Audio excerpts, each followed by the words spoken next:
من استطاع الیہ سبیلا، جو انسان حج کرنے کی طاقت رکھتا ہو، یعنی کہ حج کرنا ہر مسلمان پر نہیں بلکہ صرف ان مسلمانوں پر فرض ہے جو اس کی استطاعت اور طاقت رکھتے ہیں۔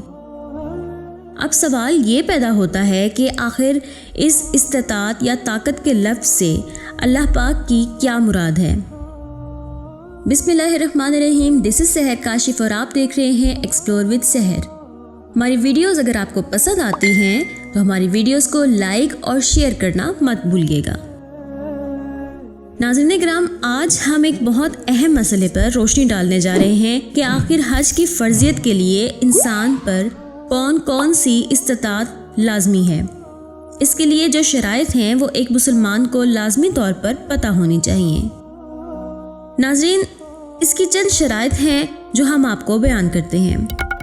پہلی چیز مسلمان کا عاقل ہونا، دوسرا بالغ ہونا، اس کے علاوہ زاد راہ کا مالک ہونا، یعنی اتنا سرمایہ پاس موجود ہو کہ راستے کا سفر، وہاں کا قیام و طعام، واپسی کا سفر وغیرہ یہ سب ممکن ہو سکے۔ یہی نہیں بلکہ آپ کی غیر موجودگی میں آپ کے گھر والوں کو تمام ضروریات زندگی بھی میسر ہوتی رہیں۔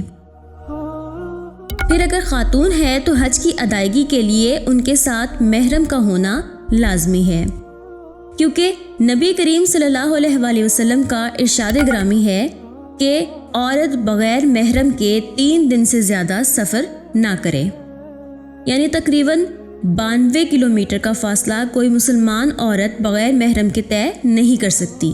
ہاں، اگر کوئی عورت ضعیف ہے اور غیر جاذب نظر ہے تو اس کے لیے شریعت میں گنجائش ہے، مگر تب بھی اکیلے جانے کی اجازت نہیں بلکہ قافلے یا گروہ کا ساتھ ہونا لازمی ہے۔ ناظرین گرامی، اسی طرح ذی ہوش ہونا، یعنی بے ہوش پر حج فرض نہیں، اتنا تندرست ہونا چاہیے کہ اپنے حواس قائم ہوں۔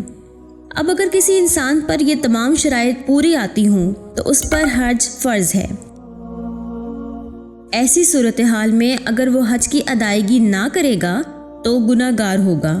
نبی کریم صلی اللہ علیہ وآلہ وسلم کا ارشاد ہے کہ چاہے وہ یہودی مرے یا نصرانی، یعنی باوجود استطاعت کے بھی اگر کوئی حج نہیں کرتا تو نبی کریم صلی اللہ علیہ وآلہ وسلم نے اس شخص سے لا تعلقی کا اعلان فرمایا۔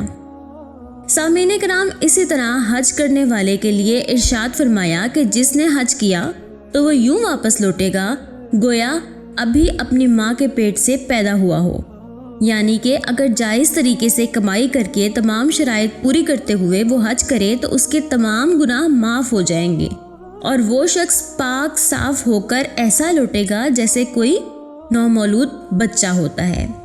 اسی ضمن میں یہ بھی عرض کر دوں کہ حج زندگی میں صرف ایک مرتبہ ہی فرض ہے۔ نبی کریم صلی اللہ علیہ وآلہ وسلم نے بھی ایک ہی حج فرمایا۔ ہاں، اگر کسی شخص پر اس کے بعد دوبارہ سے پھر سے حج کرنے کی استطاعت ہو جائے تو اس کا حج فرض نہیں بلکہ نفلی عبادت مانا جاتا ہے۔ اس صورتحال میں زیادہ بہتر ہے کہ کسی ایسے انسان کو حج پر بھیجنے وغیرہ کا سارا خرچ برداشت کیا جائے جس نے ابھی تک حج نہیں کیا، تو اس بات کا بھی بے پناہ اجر و ثواب ہے۔ آخر میں دعا کروں گی کہ اے اللہ پاک، تو ہر چیز پر قادر ہے، ہمیں بھی اپنے گھر کی حاضری کروا، ہم سب کو بھی حج کی توفیق عطا فرما، آمین۔ ملتے ہیں کسی اور ویڈیو میں کسی اور ٹاپک کے ساتھ۔ دعاؤں میں یاد رکھیے گا، اللہ نگہبان۔